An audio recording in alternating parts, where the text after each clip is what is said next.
वसल्लम अलैका या हबीबल्लाह।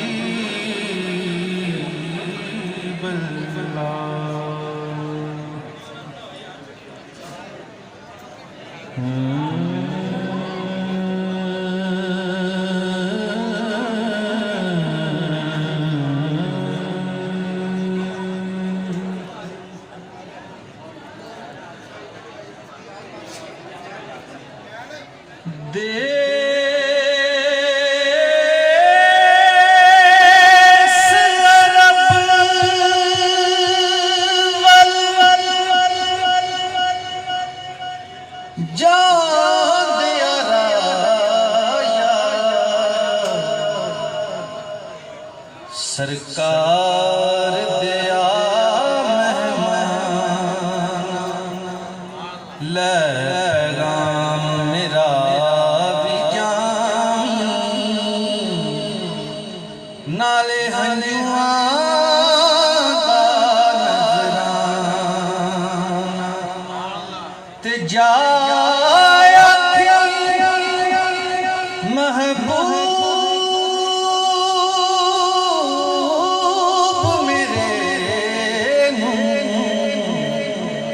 किते सद लै हुण सुल्तान दे सजन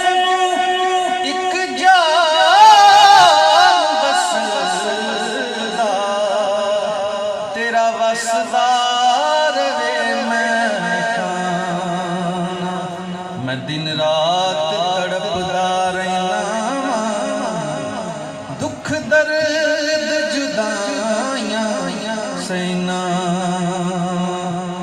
मैं सज्जन हुजूर रो रो के हो रज़ा करदा रहना मेरी उम्र मदीने दे टिब्बियां